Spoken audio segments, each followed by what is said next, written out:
Siguro sa atin ngayon, no, na sa atin dito na mahilig manood ng mga TV series at karamihan sa atin talagang binge watching ang kanilang ginagawa na sa isang upuan lang ay natatapos na ang TV series. Kahit 15 episodes or so, nagagawa yun, no, ng isang tao pag talagang nahook na siya doon sa kanyang pinapanood. Isa sa naging paborito namin mag-asawa na panoorin sa TV series ay yung Money Heist or yung La Casa de Papel. Ito yung kwento ng pagpasok ng mga magnanakaw sa Royal Mint of Spain at sila ay naka-red suit, naka-mask ng Salvador Dali nung sila ay pumasok sa Royal Mint. Yung Royal Mint of Spain ay yung national government institution na sila'y gumagawa. In charge silang gumawa ng mga pera, ng mga stamp doon sa Spain. Sila ay nandun, yung mga magnanakaw, binalak nila magnakaw doon at mag-print na sarili nilang pera bilang ganti dahil sa kanilang corruption ng mga gobyerno. So parang ang dating, Robin Hood ang kanilang prinsipyo, which is stealing pa rin. Kung titignan natin, at hindi pwedeng ma-justify yung kanilang illegal act. Ang pinapakita rin dito sa movie na ito ay hindi lang yung mismong pagnanakaw nila, pero yung kanilang passion sa kanilang pagplano ng kanilang robbery. No, isang form of art para sa kanila yung kanilang ginagawa dahil dun sa satisfaction at thrill pag naisasakatuparan nila yung kanilang mga naiplano, na-execute nila. Though alam naman natin, marami talagang namatay na kasamahan nila kahit ganun kaplanado. Isa rin sa pinlano ni professor or the professor na alias doon ay maliban sa pagprint ng pera, may plano rin yung pag-alis at yung pag-hostage doon sa mga taong maaabutan nila sa Royal Mint. So halo-halo, may mga clients, may mga empleyado na sila ay na-capture or naging hostage noong mga panahon na yon. At isa sa nagpakulay ng kwento na ito ay yung secretary ng Royal Mint, which is si Monica Gastambide. Nalala niyo siya? Kasama siya noong siya ay empleyado, secretary siya doon, at hostage siya ng mga magnanakaw, pero nagbago ang lahat nung na-inlove siya kay Denver. Parang gusto ko na ulit panoorin Na-inlove siya kay Denver na isang magnanakaw kasama doon sa grupo ni Professor. At dahil sa pag-iibigan nila, si Monica ay sumama sa kanilang pagtakas. Hindi lang siya tumakas kasama ng mga grupo na yon, pero sa susunod na mga seasons, makikita natin na magiging parte siya ng grupo. No? O sa kanilang pagpaplano, sa kanilang next na pagnanakaw, kasama na si Monica. At dahil doon, nabigyan na rin siya ng bagong pangalan, which is ang kanyang alias na si Stockholm. Si Stockholm, ang Stockholm ay ang city ng Sweden since ang kanilang mga alias ay mga pangalan ng city. Okay? So, yung Stockholm, mga kapatid, kung titignan pa natin yung kahulugan, meron pa itong mas deeper meaning. Isa rin itong kondisyon na tinatawag na Stockholm Syndrome.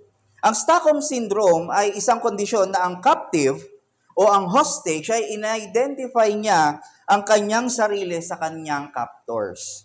At nakita rin natin ito sa sitwasyon mismo ni Monica Gastambide na hostage lang siya noong mga panahon na yun ng robbers, pero naging isa na siya sa mga robbers. Okay? So may re-relate natin ito sa Christianity, mga kapatid. Marami mga Christians na yes, they are saved, they think na they belong to Christ, pero sila ay namumuhay pa rin sa dati nilang mga mahal na masters, ang kasalanan. They think that they are free to do whatever they want. In short, alipin pa rin sila sa pagkakasala. They think that since they are under the grace, okay naman na sila na ay magkasala. Labas naman na sila sa batas At hindi bago ito. Nakita natin ito saan? Sa Old Testament. Sa Israel, nung sila ay nag-exodus o lumaya sa Egypt. For 130 years, ang Israel na na-enslave sa Egypt hanggang sila ay pinalaya ng Diyos sa pamumuno ni Moses. Pero along the way sa Promised Land, andun pa rin yung kanilang Egyptian heart and behavior. Nagmumurmur sila na hindi na sila dapat lumaya Dapat di na tayo inalis doon. Mas mainam pang nasa Egypt tayo kaysa mamatay tayo sa gutom. Yun yung kanilang mga reklamo. Sabi nga sa Exodus 17:3, ngunit talagang uhaw na ang mga Israelita. Kaya sinumbatan nila si Moses. Inilabas mo ba kami sa Egypt para patayin sa uhaw? Pati sa mga anak namin at mga alagang hayop? Sabi rin sa Numbers 11:5, mabuti pa sa Ehipto. Doon nanghihingi lang kami ng isda. At naaalala ba ninyo yung pipino, yung lasa ng pakwan, sibuyas, bawang at gulay na kinakain natin doon? Nagre-reminisce sila. Numbers 14:3, kaysa tayo'y patayin ng mga kaaway natin dito sa ilang, sa lupaing pagdadalhan sa atin na hindi naman natin alam kung saan, mabuti pa'y bumalik na lang tayo sa Ehipto. Nakita niyo yung mga pagrereklamo ng mga Israel? At lastly, sa 16 ng Numbers, hindi pa ba sapat sa iyo na inalis mo kami sa lupaing mayaman at sagana sa lahat ng bagay upang patayin sa gutom dito sa ilang, sa wilderness? Bakit gusto mo pang ikaw ay kilalanin naming pinuno? Sabi nila kay Moses. Hanggang ngayon, hindi mo pa kami nadadala sa lupaing mayaman at sagana na sinasabi mo. Ni nabibigyan ng bukirin o ubusan ng aming mana. Wala pa yon. Akala mo ba'y malilinlang mo pa kami? Hindi kami pupunta. Ganto ka-stubborn ng mga Israel kay Moises at syempre ang Diyos. Kaya ang sabi sa kanila ni Moses, hindi pa kayo masaya? Na kayo ay pinili ng Diyos para maglingkod sa tabernakulo para paglingkuran ang bayan ng Israel. Nakita ba natin dito yung greater happiness or greater joy na dapat meron ng Israel kaysa sa kanilang iniisip nila dapat meron kaming ganto. Mas okay pa doon sa Egypt eh. Dito napipicture natin ang Romans 6. Since tayo ay nasa bagong bayan, nasa bagong batas, nasa bagong pamumuno, hindi na tayo dapat mamuhay sa dati nating nakaraan. Mga nakasanayang nating pamumuhay sa kasalanan. Ang ginagawa kasi ng Diyos dito sa Israel, mga kapatid, tinatanggal niya unti-unti ang mga Egyptian heart at mind nila. Sa paanong paraan, ibinigay ng Diyos ang kanyang batas. Ito ay sa pagsunod sa batas o sa law ng Diyos. Ganito rin ang sinasabi ni Paul mula sa atin sa chapter 6 to 8. Niligtas tayo, pero ipapakita ni Pablo na may sanctification. May transformation na ginagawa ang Diyos through His grace. Inaalis niya ang believers sa ating mga maling pagkakaunawa sa grasya ng Diyos. At inaayos ang puso natin para sa pagsunod sa Diyos. Meaning, tinuturuan ni Pablo ang mga believers kung paano makitungo sa kasalanan at kung paano na makitungo at kung ano na ang relasyon nila sa Diyos na kanilang bagong master. Kaya mahalaga na marinig natin ang mensahe na ito. This is very crucial sa buhay ng isang believer at lalo na sa atin, church. Dito sa chapter 6, 1 to 14, nadaanan natin sa previous sermons na we are united in Christ, new realm. We are now under the new power and we now have a new master, Jesus Christ. Ito mga truths na ito ay dapat maging realidad sa isang believer. Hindi lang dapat ito isang concept o pwede nating i-take for granted, pero ito ay totoong katayuan ng isang believer. Kaya nga ang panawagan ni Pablo, present yourselves to God as instrument for righteousness. Dito sa passages na ito na ating itatalakay this morning, ang paghuhugutan nito ay yung verses 11 to 14. Kung naalala nyo. Na ang isang believer ay nasa pagmamay-ari na ng bagong master. Ito yung magiging trajectory ng mensahe natin ngayon, yung picture ng relationship ng isang believer sa kanyang master as a slave. O ano ang larawan ng pagmamay-ari ng Diyos. Kaya basahin natin Romans 6, 15 to 23. What then? Are we to sin? What then? Are we to sin because we are not under law, but under grace? By no means. Do you not know that if you present yourselves to anyone as obedient slaves, you are slaves of the one who by his master. Gusto kong tignan natin yung verse 1, chapter 1. Nung nagpapakilala Paul, ang original niyang sinabi diyan, dulos. Pero nakasulat diyan, bondservant. No? Eh, syempre, sundin natin yung original na ano. Okay? So, gusto ko lang ipakita yung way na, yung bigat, yung weight na meron na kakita dito na united talaga ang believers ng Panginoon. So, anong pagkakaiba? Ang servants ay may wages. Pero ang slave, since sila ay binili, sila ay property owner ng isang master. Ang servants pwede makipag-negotiate kung kailan siya babalik, kung kailan siya mag-schedule ng leave, kung anong schedule niya, kailan siya a-absent. Pero ang slave hindi. Ang magde-determine ng kanyang schedule ay yung kanyang owner. Ang servants ay pwedeng lumipat ng ibang work. At master, pwede umabsent, pwede mag-leave. Pero ang slave ay hindi, dahil nakadepende ito sa master niya or sa owner niya. Meaning, mas mabigat at mas attached ang slave sa master kaysa sa servant. In a strict sense. Mas parang yung isa, kahit pa paano yung servant, nakakapag meron pang negotiation, no? Kaya niya pang, may choice pa siya. Itong slave, wala na siyang choice. Gusto ko lang i-note dito, Paul used the term slave to illustrate how we relate to God and to sin.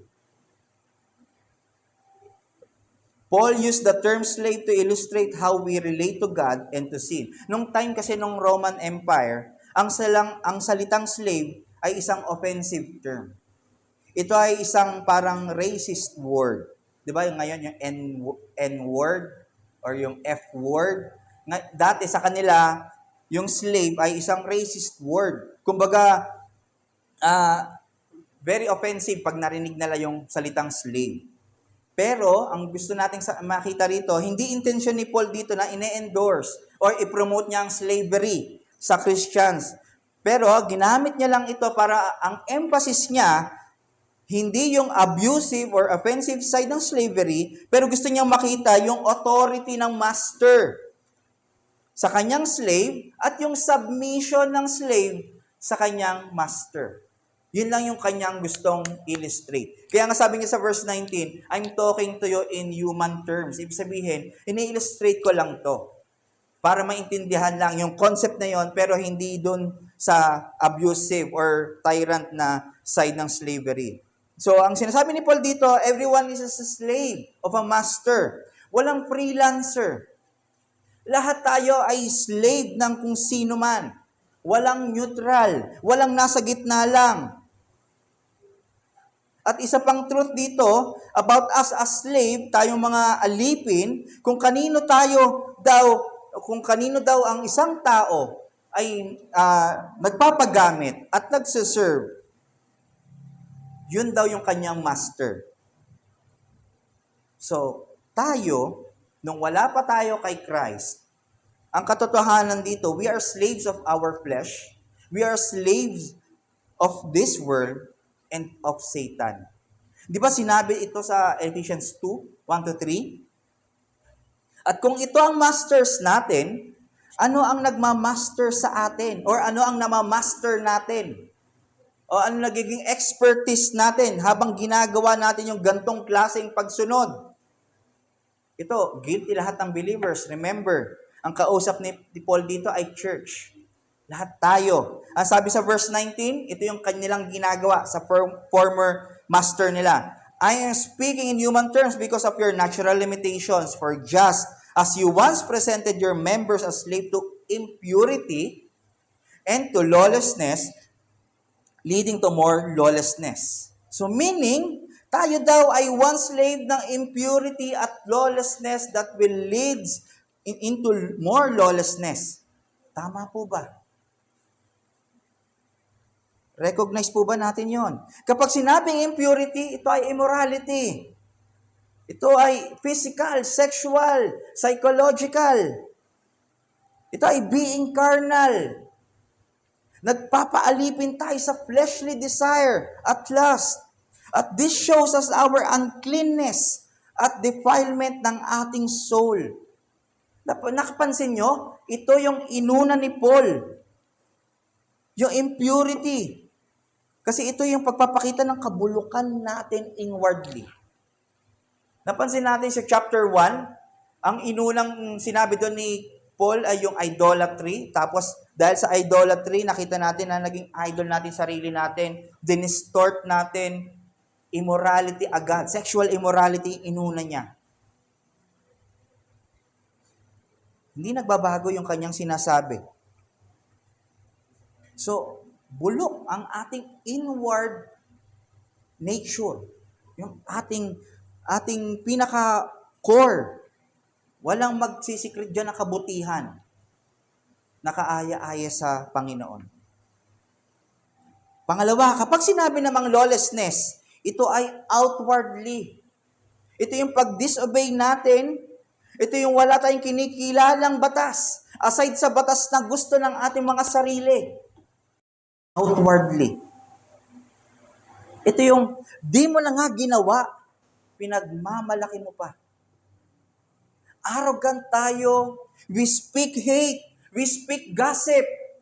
We are pleased kapag nakakasira tayo ng buhay. Lahat ng puntahan natin ay paghasik ng distraction. We lie. We steal. We did not honor our parents. We covet. We murder. We commit adultery. Lahat tayo guilty rito. At most of all, we hate God. We defy God. We despise Him. We exchange Him sa idols natin. Di ba? Lahat ito ay nasa Ten Commandments. Lahat ay nilabag natin. Nakakahiyang alalahanin. Pag naisip natin, no, ganito pala kasira. Ganito ako kagustuhan sa impurity ko. Yung kalawlessness ko. Pinagmamalaki pa natin pag nakakasakit tayo. Uy, nagnakaw ako doon sa market. 5 piso lang yung binigay. Tinuhog kong fishball, 10 piso yung kinuha ko.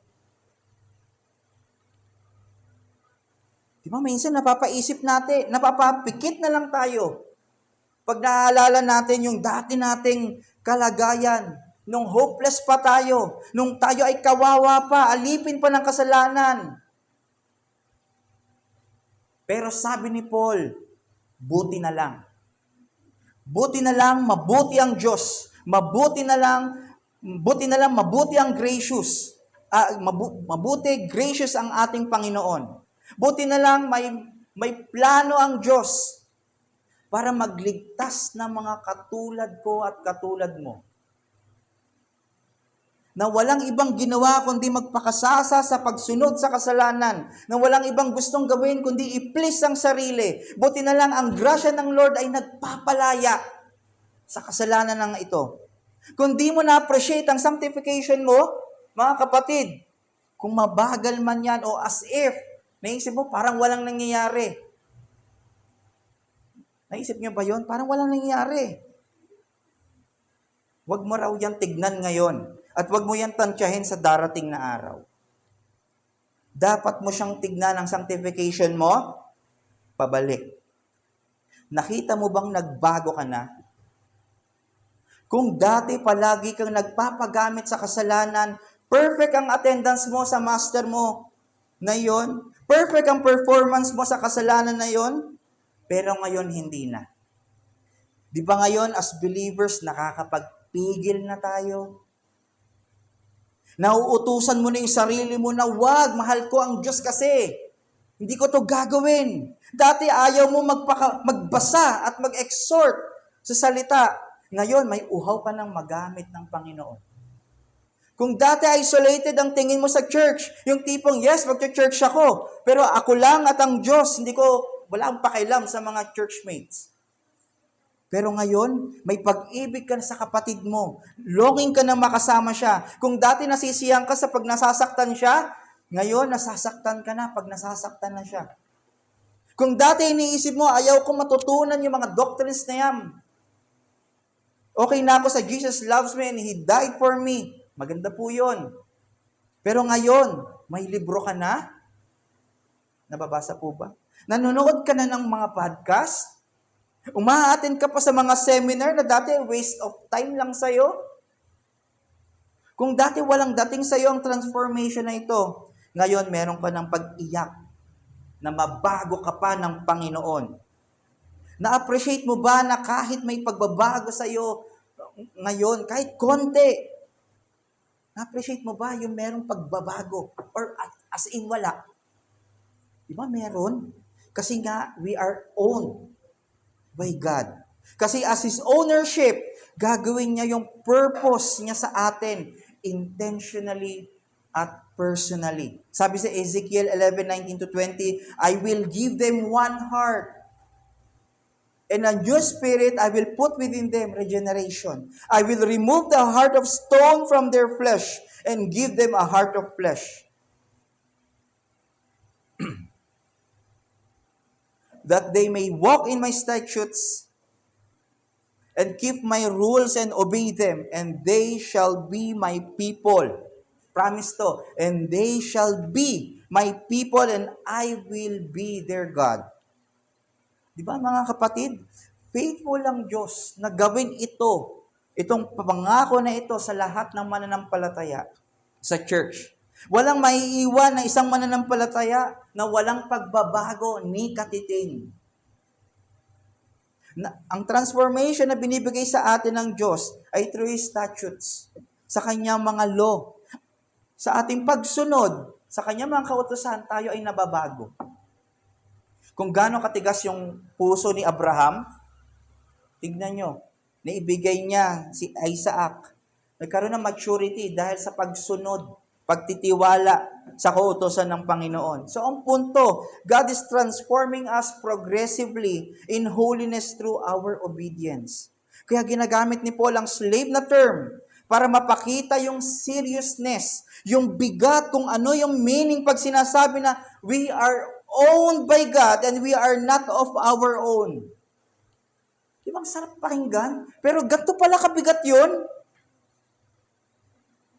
Wala pala akong choice dapat. Dapat ang kanyang will ang aking ginagawa. Dito mas nakikita natin clearly kung ano yung bigat na sinasabi ni Peter. We were ransomed with the precious blood of Christ. Na tayo ay pinagkamatayan. Tayo ay binili ng dugo ni Kristo. Meaning, ang emphasis dito ay yung bigat ng relationship at allegiance natin as believers sa Diyos as our Master. So since we are bought by Christ's blood, by faith, we are now His slaves. God owns us. Hindi para maging tyrant at abusive sa atin, pero para ma-transform tayo sa kabanalan para sa Kanyang katwiran. Hindi lang basta simpleng behavioral change, pero a change from within. Gantong klase ang master natin. Talagang ginagamit ni Paul ang slave para mapakita yung itsura ng relationship at para mas mag-drive pa sa atin para sumunod sa ating Panginoon. We are told also na we are adopted children of God. Ba't di na lang yun ang ginamit ni Paul? Yes, we are adopted children of God, pero we need to see yung gaano kaseryoso yung sinasabing i-present mo ang members o ang body mo sa pagsunod ng Diyos. Kasi pag sinasabi nating Father minsan, parang, alam mo yun, hindi masyadong, di ba? Mas sinusunod natin ang master natin kaysa sa tatay. Tama ba? Pag gantong impunto, 7:00, mas 7:00 ka doon sa boss kaysa sa tatay mo.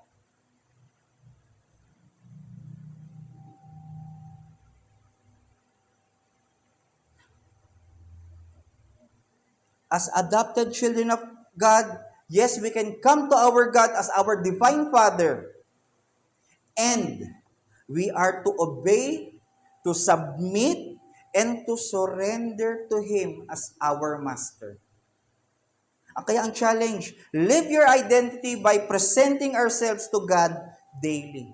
I am encouraging lahat ng mananampalataya dito, lahat ng members ng church. We have to present our eyes to God. Meaning we have to train our eyes na nakatingin lang kay Kristo. Hindi sa sarili natin, hindi sa ibang tao, hindi sa offer ng mundo, hindi sa temptation, hindi sa dati nating kasiyahan, hindi sa dating comfort, na alam nating immorality at wickedness.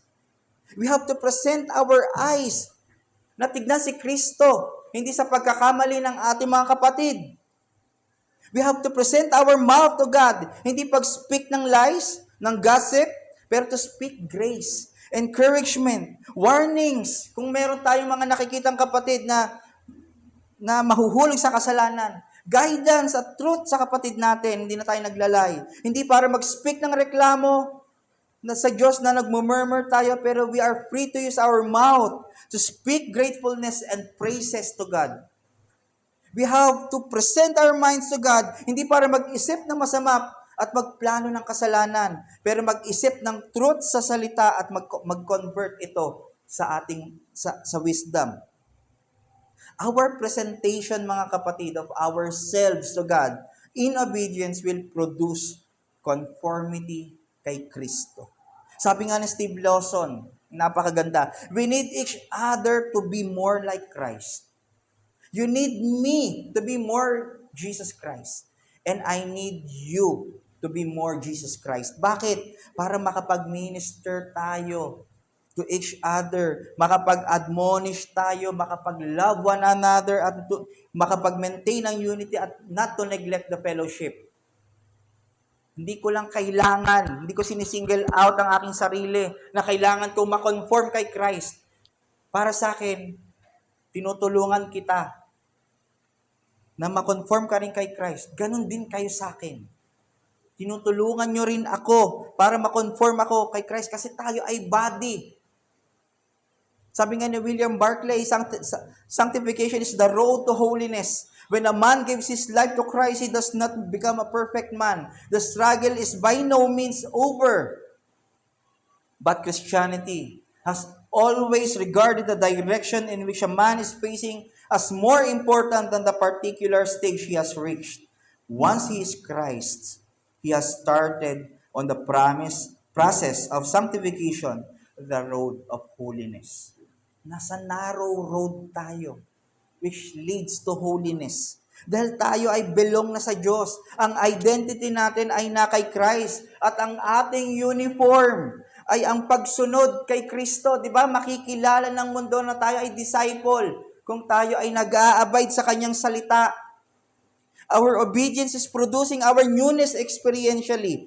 Obedience is our new desire, our goal, our aim. Meron na tayong new walk, meron na tayong new servitude, new path na lalakaran. Meron na tayong new desire, new enjoyment. At ito ay to obey God's righteousness. Kaya kung ayaw mo ng righteousness ng Diyos, questionable ang iyong pananampalataya. Kasi itong mga ito ay mga ginagawa ng mga mananampalataya eternally.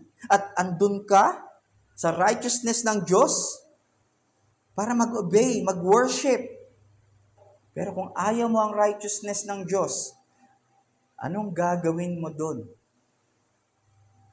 Sa kabanalan ng Panginoon. Kung dito pa lang, tinatamad ka na.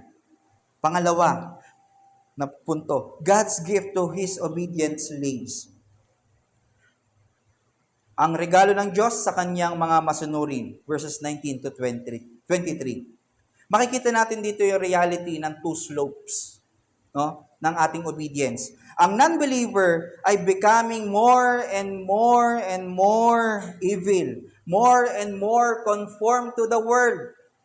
Pababa. Pero ang believers, pataas ang slope niya, becoming more and more holy, more and more conformed to Christ. Nasaan tayo?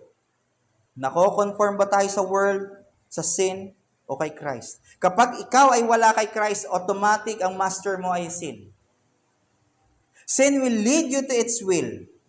Sin bounds and ties you to its degrading services. Sin only entertain us. Ine-entertain lang tayo ng sin and will eventually harm us. Sin will lead us sa mga kaguluhan, kasiraan, division.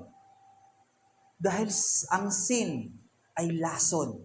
Lason yan, kapatid, na maglilid sa kabulukan at eventually sa death. Kaya pag merong nagkakaroon ng pagkakasala, siya ay nalalason unti-unti. Kaya ganoon na lang yung sinulat ni Paul sa verse 17. Nakita nyo? Mayroon siyang short doxology.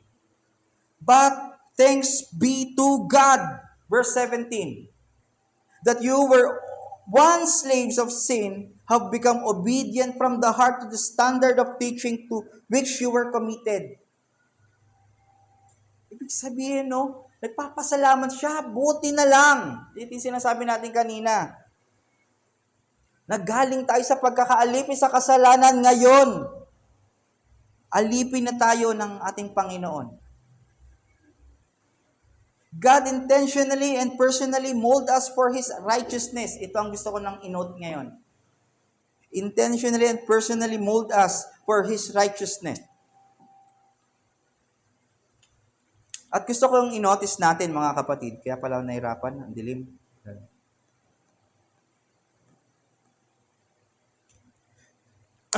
Nakikita niyo yung from the heart to standard of teaching to which you were committed. Verse 17, from the heart to the standard of teaching to which you were committed. Or sa King James Version, from the heart that form of doctrine which was delivered you. So, pwedeng, from the heart to the standard of teaching to which you were delivered. Ang idea or meaning nitong phrase na ito, sa unang tingin, di ba, ito ang standard of teaching or doctrine ng Diyos, at ito tayo, dineliver sa atin para sundin, para mangyari ang kagustuhan niya. Gets? Yung kanyang salita, ito tayo, dineliver yung salita niya. Kung ganun pala yun, magiging subjective. Kasi kanya-kanyang pag-take ng doctrines at teachings na ito. Ang idea ganito, mga kapatid. Ito yung doctrine, teachings ng Panginoon, katotohanan ng Panginoon, ito tayo, nung dineliver, tayo yung dineliver sa salita niya. Hindi yung salita ang dineliver sa atin. Tayo ang dineliver dito. Nakita nyo? Kung yung committed at delivered, ito yung Greek term na paridetote.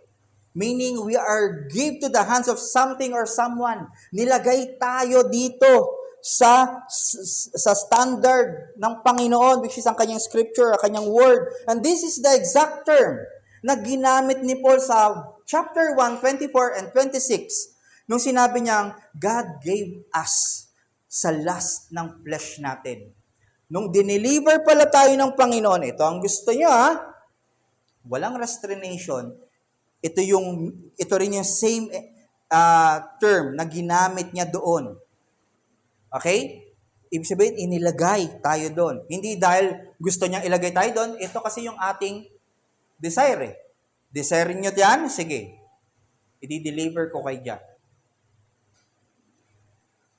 Now, dito sa 6:17, tayo raw ay yung kinuha naman ng Panginoon from the darkness. The dominion of darkness, slavery ng kay Satan, slave ng kay Satan, at intentionally, personally, inilagay sa kanyang standard of teachings. Para makita pa natin ang illustration nito, sabi ni Martin Lloyd-Jones,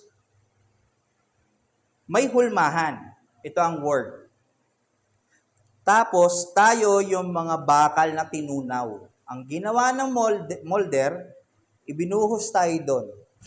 Nung pagbuhos na tayo doon, syempre mainit hanggang siya, syempre magkakaroon siya ng tamang shape doon sa mismong hulmahan. At pag siya na ay malamig, pwede niya nang hugutin. At kamukhang-kamukha niya na yung hulmahan. Ibig sabihin, kopyang-kopya. Hindi pwede, kunya letter E. Yung hulmahan, pag naglagay ka doon, pag alis mo, letter S. Nakita nyo, ang sanctification natin, hindi dahil sa kung ano yung gusto nating kalalagyan. ang ating sanctification, kung ano ang gusto ng Diyos sa kalalagyan natin. Kasi nga, tayo ay owned na ng Diyos. Hindi na sa atin ito, itong ating sarili. 1 Corinthians 6:19. Tayo ay templo na ng Diyos at pagmamay-ari na tayo, property na tayo. Kaya ganito ang sinasabi sa atin, no? Na inilalagay tayo ng Diyos sa standard niya para pag hinugot tayo ay kawangis ng ultimate pattern na gusto niya, which is si Jesus Christ. Ang conformity ni Kristo. At ang maganda pa dito, ang unang hinulma ng Diyos sa verse 17, napakaganda. But thanks be to God that you were once slave of sin, have become obedient from the heart to the standard of teaching to which you were committed. Emphasis dito ay from the heart. Meaning, ang inuna ng Lord ay heart. Regeneration. Hindi niya inuna ang mata natin, ang kamay, ang bibig, ang isip. Inuna niya ang pinaka-core being natin, which is ang puso. Bakit puso? Kasi ito ang pinaka-private part ng tao. Pinaka-sentro ng being ng tao. Kung naalala niyo sa Israel, ang sign at seal ng covenant ng Lord ay through circumcision, pagpapakita ng pagmamay-ari na ito ng Diyos. Sa circumcision, very private part ng isang tao, meaning, pag nakita nila yung kanilang private part, mariremind sila na, ay, pagmamay-ari ako ng Diyos. Ngayon, tayo ay sinircumcise sa flesh. Pero, hindi sa flesh, pero ito ay sa puso. Ito ay yung greater covenant ng Diyos, na from within, babaguhin ng Diyos para mag-obey sa Kanya. Na from within, magkakaroon tayo ng love na acceptable na sa Diyos. At ito ay ang work ng Holy Spirit na nagsisil ng salvation natin at nagbibigay at nagpo-produce ng signs natin na tayo ay tunay na saved kung nagkakaroon tayo ng fruit of the Spirit or fruit or good works. Nakita ba natin kung gaano ka-intentional at personal ang Diyos sa salvation natin? Kung ang master natin ay ang Diyos, it will surely produce in us righteousness that will lead us to our sanctification and eventually will lead to eternal life. Nakita natin yung slope, yung kung kanina ang slope ng slave ng sin ay pababa to death. Ngayon, ang slope ng master, kung master natin ang Diyos, ay pataas. Ito ay papuntang eternal life. Karamihan, gusto ng eternal life, or gusto lang mapunta sa eternal life, dahil sa duration. Dahil forever silang buhay. Dahil unlimited ang comfort nila, pero din nila nakita yung eternal life ay isang quality of life. Na ikaw ay mamumuhay sa katwiran ng Diyos. Wala nang pagkakasala. Ikaw na ay laging sasamba sa Panginoon, sa pag-ibig, sa fellowship. Wala nang distraction. Na ngayon, time constraint tayo, pero doon unlimited yung ating pag-worship sa Panginoon.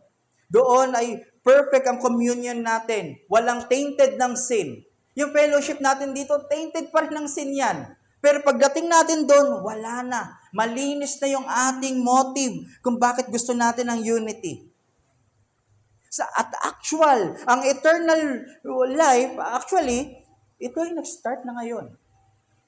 Simula na nagkaroon tayo ng righteousness ni Christ by faith, binigay na ang eternal life, John 17:3. And this is eternal life, that they may know you and your begotten Son. So ang punto, God's ownership will certainly mold us to our betterment.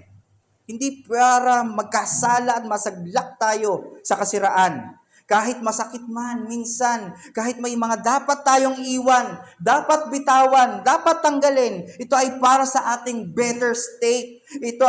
Itong better state na ito ay yung ating hinihintay sa hinaharap. Habang andito tayo, mino-work tayo ng Diyos para magkaroon pa tayo ng paglago at mamunga ng mamunga. Hindi katulad ng sin. Kapag nag-commit tayo ng obedience sa sin, ang kabayaran nun ay kamatayan. The wages of sin is death, sabi sa verse 23. Walang ibang kabayaran, kundi kamatayan. Pag nagbayad ang sin, saktong amount. Hindi ka lulugihin.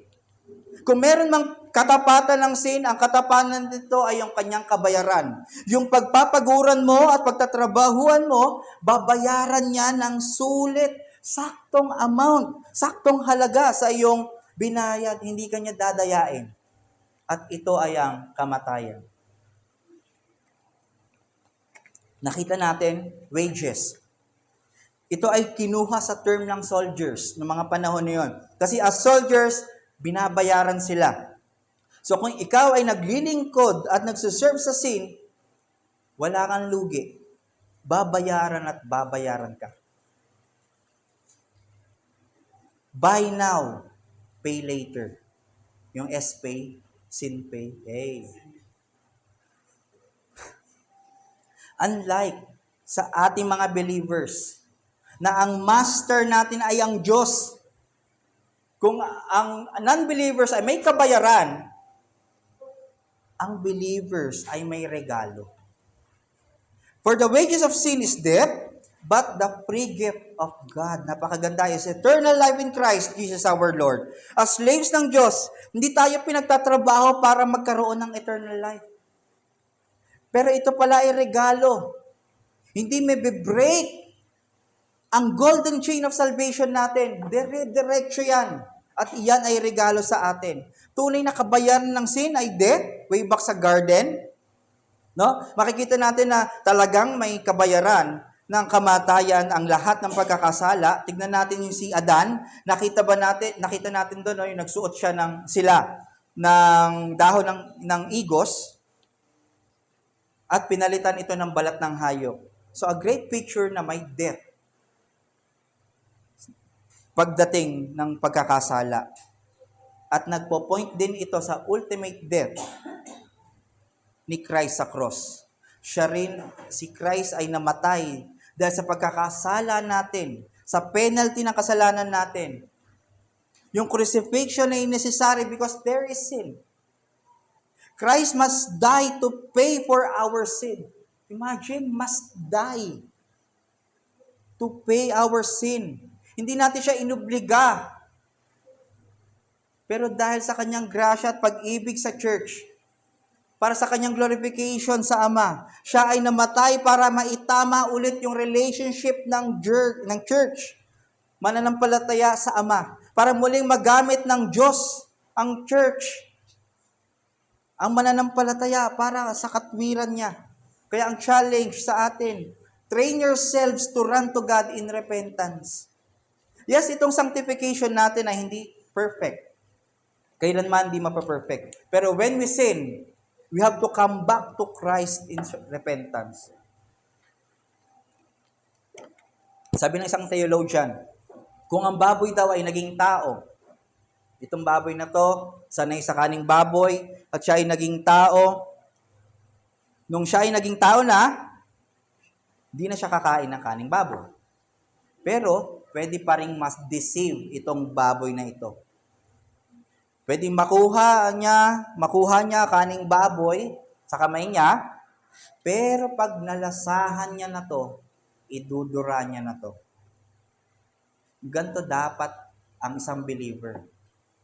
Dapat kung galit ang Diyos sa kasalanan, dapat ganun na rin ang relationship natin sa sin. Galit na rin. Huwag natin bigyan ng charity. Ang sin, ay hindi ko napapagbigyan, sorry na ha. Kasi lovable ako. Hindi, dapat galit. Ayaw na nga natin dun eh. At para patuloy tayong makaresist sa kasalanan, kailangan natin magtiwala sa proseso ng Panginoon. Magtiwala sa kanyang salita, sa means of grace niya. Mapait man, pero sa huli ay may tamis. Sabi nga, walang taong magagalit sa magulang na nagpapainom ng mapait na gamot sa kanyang anak na may sakit. Tayo, church, convinced na ba tayo na ang master natin ay ang Diyos? O nagugulahan pa tayo? Nag-e-enjoy pa ba tayo sa sarili nating fleshly desire? O nag-e-enjoy pa rin ba tayo sa pagsunod sa kasalanan? O nag-e-enjoy ba tayo sa batas na ngayon ng Panginoon? Na dahil sa grace ng Lord, nagagawa mo na to ng malaya. Malaya ka na ba?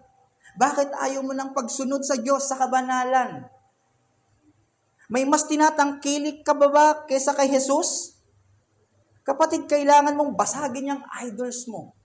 Yun ang unang pinapagawa ng Panginoon sa sanctification ng Israel. Tanggalin nyo ang mga idols, basagin nyo. Yang sin na yan. Yung pag-ibig mo sa sarili.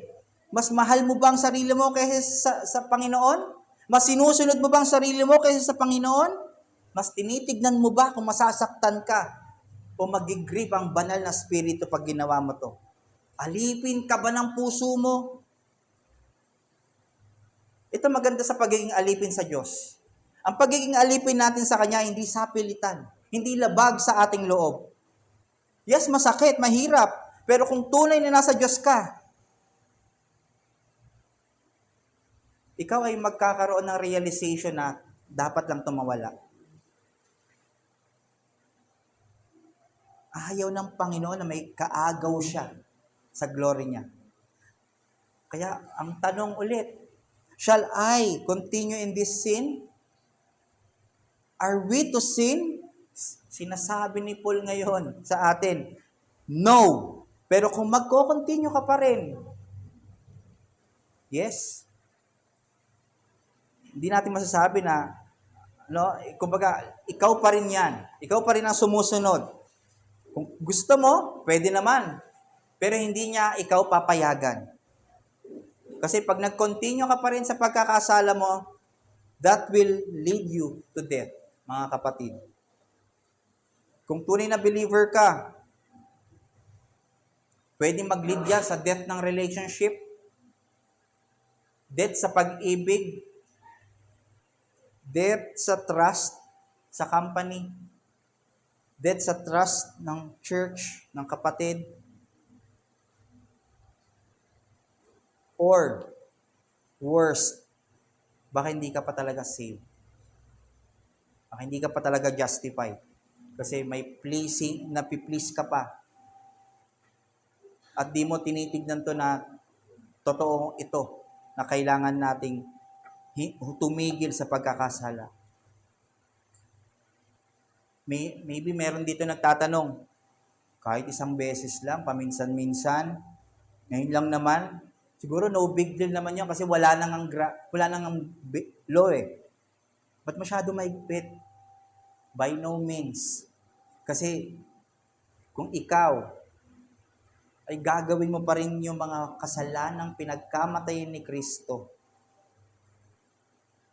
nang walang conviction, questionable yan. Dapat magkakaroon ka na ng puso ni Kristo, ng taste ni Kristo, eyes ni Kristo. Magtiwala ka sa Panginoon sa sanctification mo. Minsan huwag tayong maging atat. Walang shortcut. Di karamihan ng shortcut. Minsan naisip natin, shortcut tayo, di ba? Minsan napapalayo tayo. Ay, dito may daan daw dito. Pagdating, dead end pala o mas lalong naligaw. Sunod lang tayo sa normative or sa salita ng Panginoon, sa kanyang revealed will. Kaya kung nararanasan mo yung frustration mo sa sanctification, nawa ay mapalakas ka na mensahe na ito. Do not train sa mga shortcut. Kasi, mapapansin mo, ang reflex mo na, ayaw mo na ng inconvenience. Ayaw mo na ng impatient ka na lagi. Ayaw mo na ng magulo. Ayaw mo na ng... At pag ayaw mo na, lalayo ka na. Yun. Paano? Yun yung mismong way ng Panginoon para ma-purify ka. Ma-sanctify ka at ma-transform. Sabi nga ni William Barclay, church, napakaganda nito. The church has a duty to present the faith in all the riches of its offer and heights of its demand to those who wish to become its members. Ipakita natin ito sa sarili sa ating mga kapatid. Pero dapat ito rin ay mapakita natin, lalo na sa mga gustong maging miyembro ni Kristo. Sabi, to present our faith, hindi maging binded tayo sa kanila, pero natural na ito eh. Kasi natural dapat yung pagpapractice natin. Hindi pilit.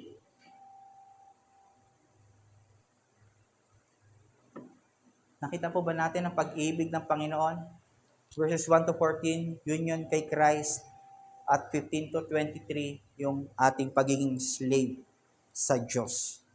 Kaya ang ating response mamaya, how deep the Father's love for us. Bago nating awitin